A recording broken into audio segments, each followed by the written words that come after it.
So Scott's going to start us off, talk about some of these key ideas and key strategies for making this workforce. And Rich is going to end up with a discussion about the data center that he's been working with his department to put together in Memphis. Scott? Thank you. The answer to the question, what's worse than one college professor after lunch on the last day of a conference, is 3 college professors after lunch on the last day of a conference.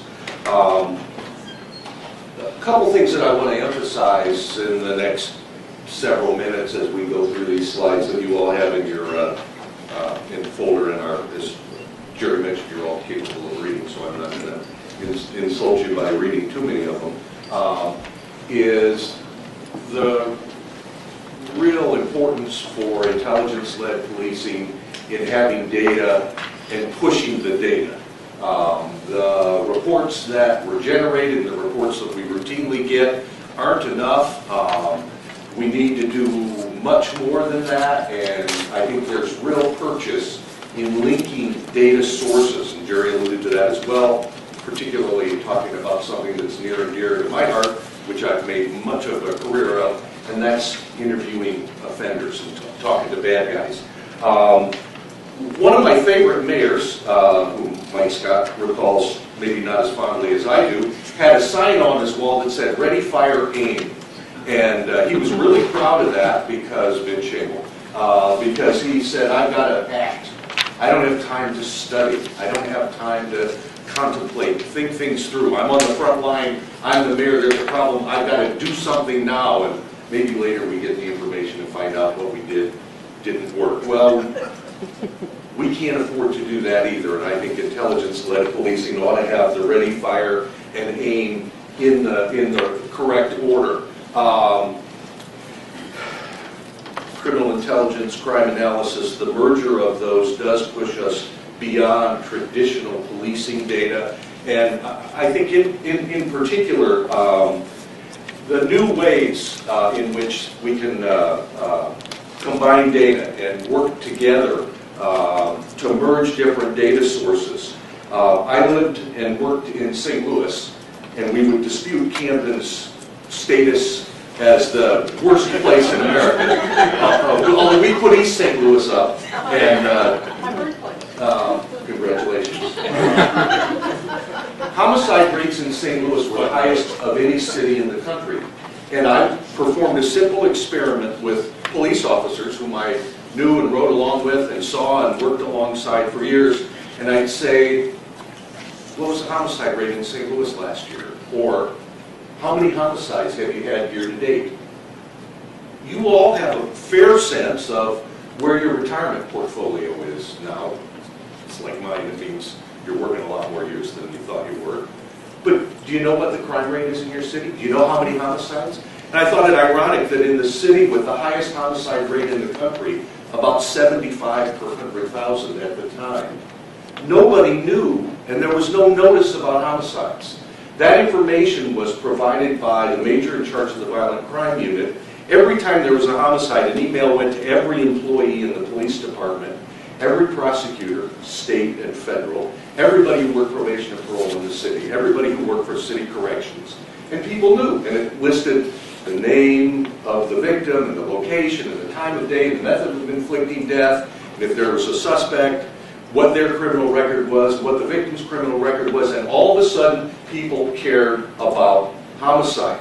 They knew more. That knowledge gave them power, and it gave them information as well, and it galvanized people to think more clearly and in depth about what piece of the homicide problem they own and what additional sources of data could be brought to bear. The logistics for making this overhead come from a mind greater than mine in putting these things together, but the easy caption on this one is get out of the box. The job of the research partner is to get out of the small box in the middle and keep moving upward to look for more data, different data sources, and move beyond the traditional calls for service, although calls for service can be great data, especially we look at shots fired calls quite often, and look beyond those data sources that we have at our fingertips and integrate new data sources. I want to, in particular, point to hospital ER data.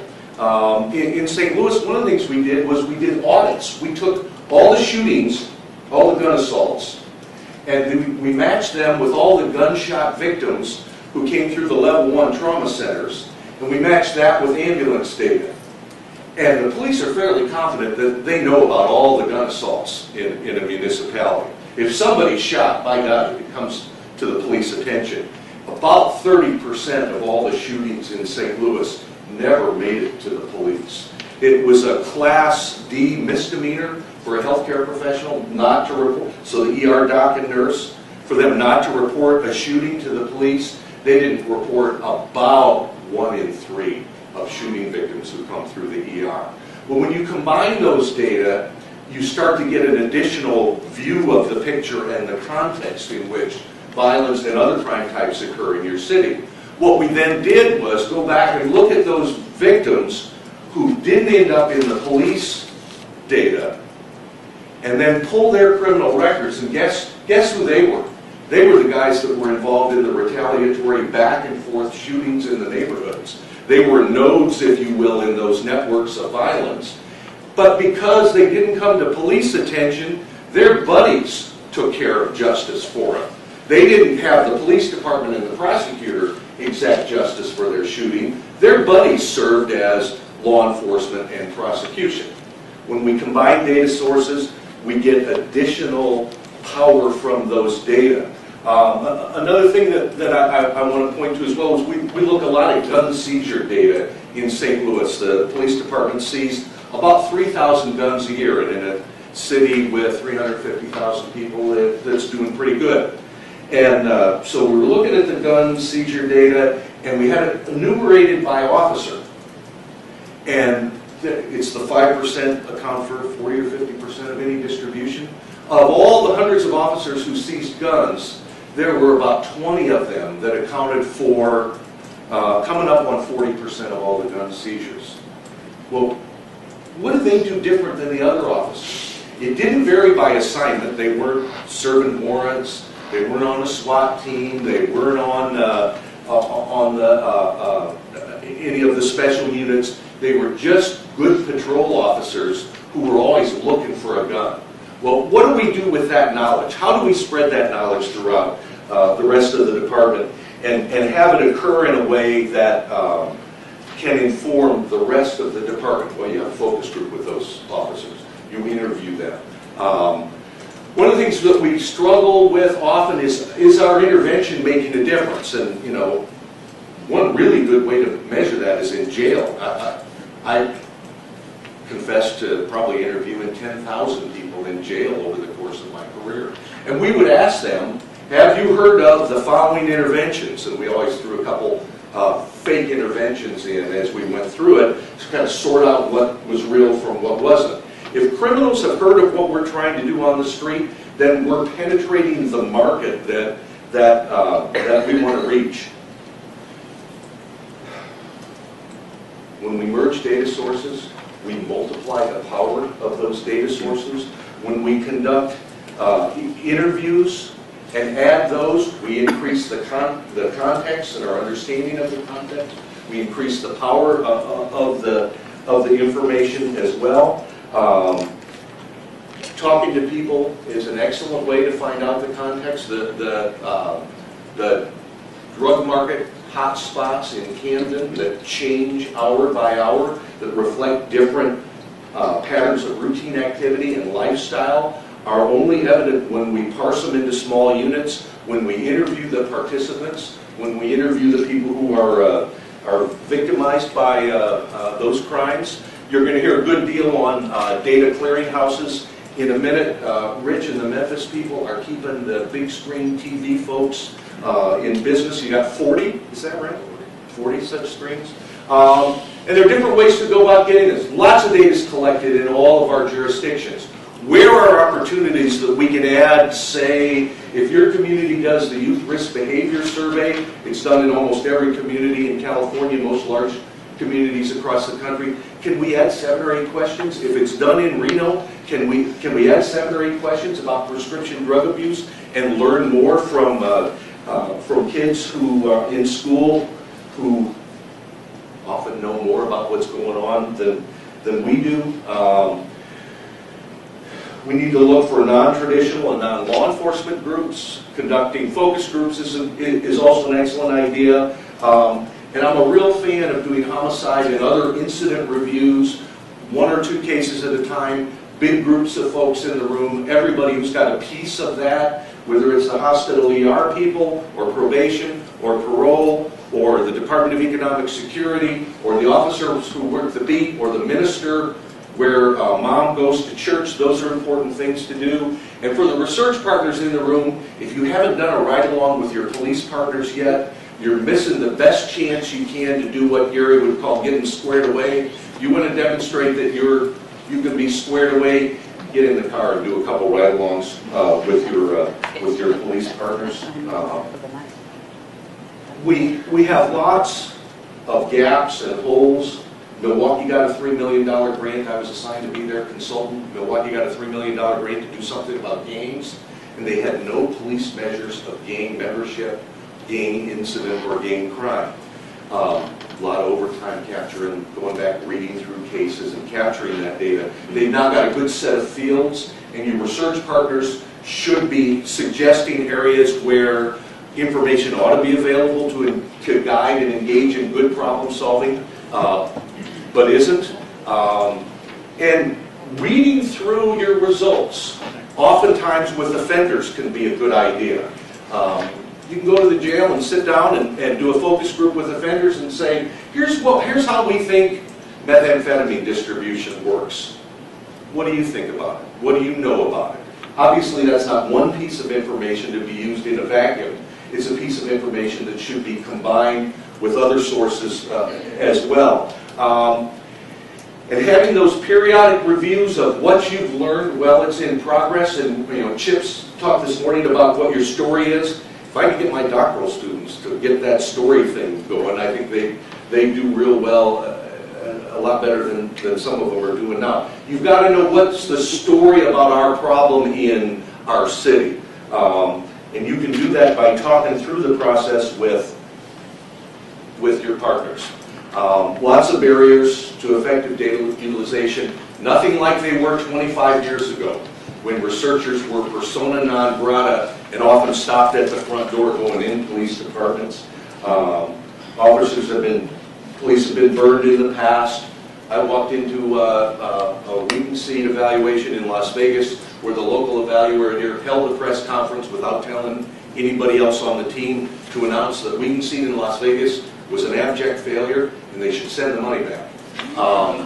And I got there the day after that press conference, and they weren't real happy to see another evaluator. We managed to piece that together and work through the process. That researcher was no longer a part of the follow-up. I don't think. But was he wrong? He was wrong. He didn't have the data yet. But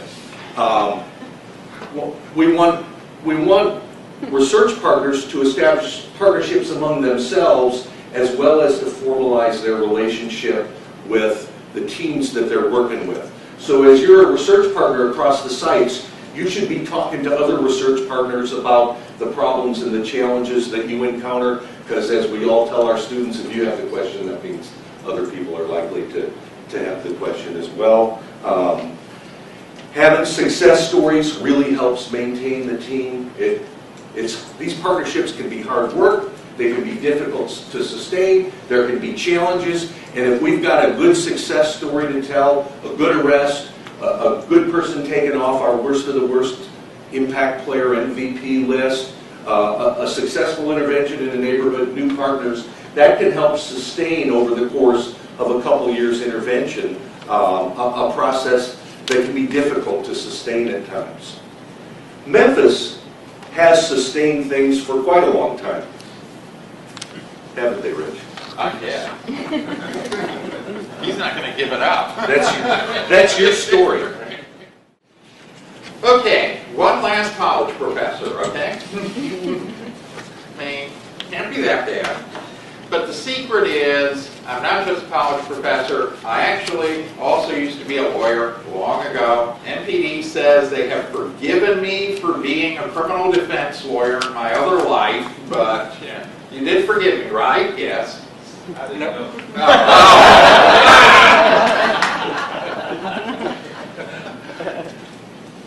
I'm going to talk about Memphis's Real-Time Crime Center because I really do think it is an example of how you can build data integration.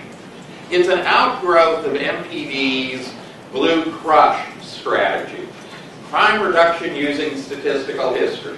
I didn't come up with that one, an officer did, so they get the credit for the acronym. It is a department-wide strategy since 2006 for the adoption of data-driven policing methods. It's an evolving strategic plan, and the Real-Time Crime Center was one of the evolutions that occurred in it. As you can see, and as Scott said, it actually is its own physical location. There are 42 50-inch rear projection displays in the Real-Time Crime Center. From the beginning, the entire Blue Crush strategy has been designed as a researcher-practitioner partnership. So the research team has been involved in actually developing the entire strategy throughout 2005, piloting it in 2006, and expanding it department-wide. The RTCC is different from certain other types of RTCCs like New York's, where it's sending out teams, for example, to a homicide. We made a very conscious decision that's not what we were going to be doing with the RTCC. It is the centralized data analysis system for MPD. It has essentially, this is supposed to work, a four-pronged approach to addressing crime. 1, data sharing. 2, video surveillance is centralized at the RTCC. 3, enhanced crime analysis. And 4, investigative support. The data sharing is a regional data sharing project. Memphis, as you look at the map, sits in a corner. There are 2 other states, Mississippi and Arkansas, we share borders with. Thus, there is an entire region surrounding us. The Real-Time Crime Center has become the hub for regional data integration in that whole area. We are currently, using NEAM standards, programming an entire data integration project for all the law enforcement agencies in the region who will be pushing data into the RTCC for analysis. One of the reasons the agencies want to push that is for small agencies, we are also providing crime mapping and statistical programs they will have free access to. They are also partners in a bracelet monitoring program similar to the one, is it Savannah that's doing it?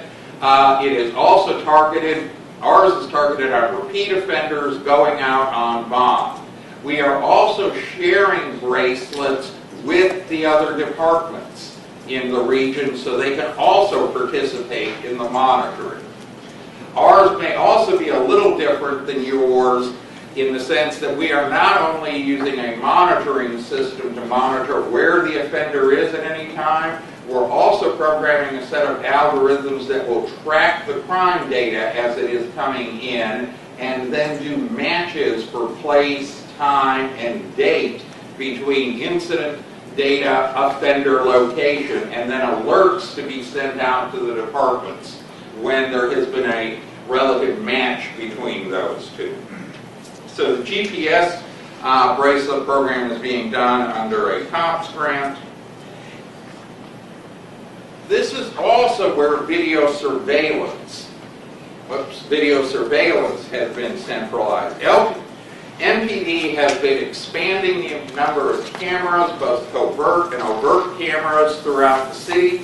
Video surveillance, those screens can actually be broken down into smaller screens so that you can capture multiple images from multiple cameras on those screens. The RTCC is staffed 24/7, so there are always officers in the RTCC who can monitor cameras in different locations.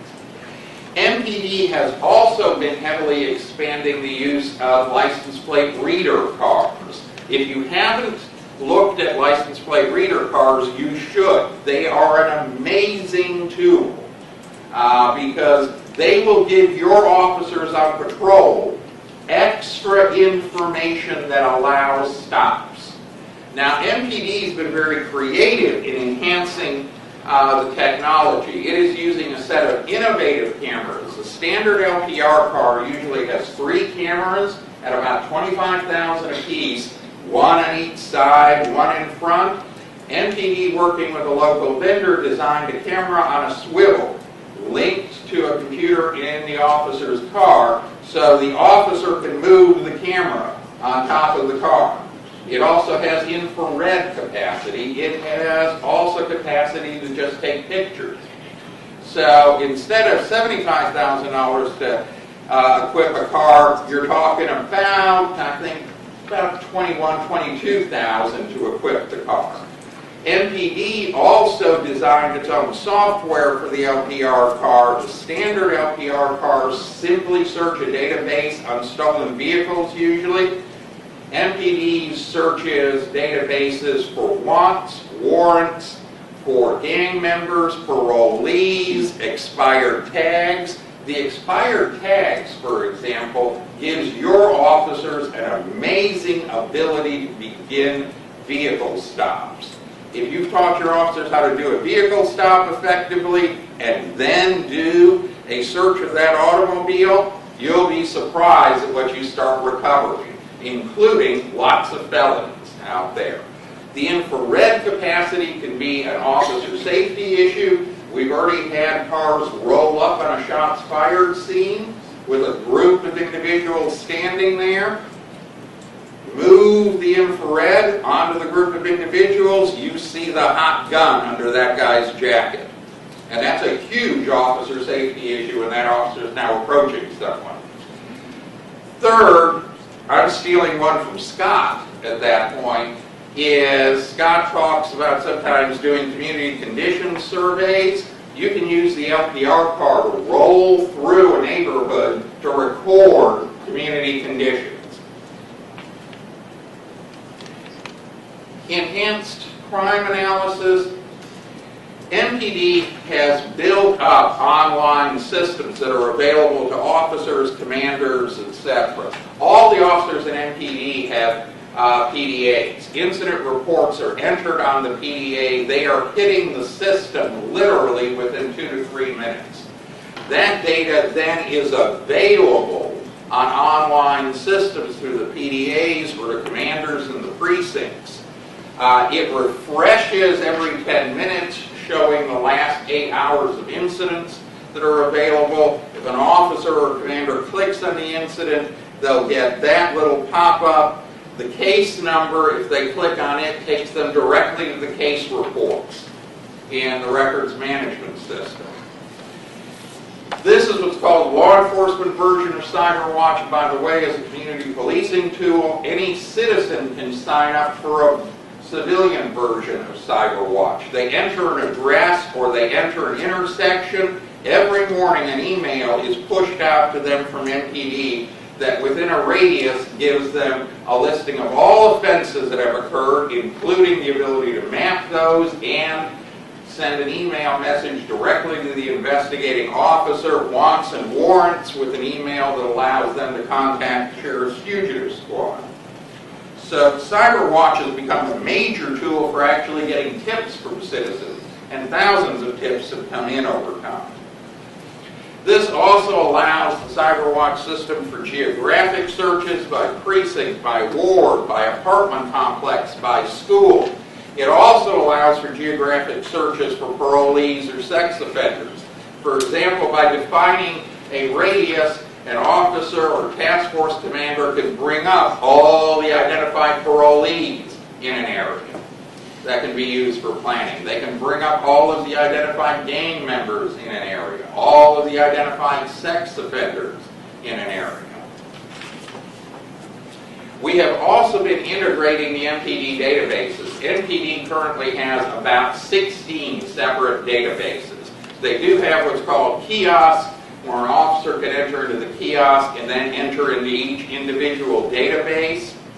There was some discussion about buying CompLink or one of the other vendor systems. A decision was made not to go with a vendor system. The university programmed the system for MPD. We were able to do it about half the cost of the vendor system. Plus, we turned over all the source code to MPD. So MPD programmers can continue to enhance the system and develop it over time. Also, because there are no license fees or no additional fees for other agencies joining, as part of the regional data sharing project, we are allowing all of the agencies to join into the multiple database search system. It's also linked to an I2 system which allows for network analysis. So, an example of, for example, data mining that is done in the RTCC, every night the MPD system receives data from probation and parole. It then every night runs a match program to see if any of the folks on probation and parole have been arrested that day by MPD. When there's a match, an email goes out to probation and parole informing them, we've got one of yours. What used to be a laborious process of going through paper now is an automated process that notifies probation and parole immediately. And they're signaling to me that I'm out of time, so I'll be a good college professor and I won't go over. How about that? Very good. Thank you.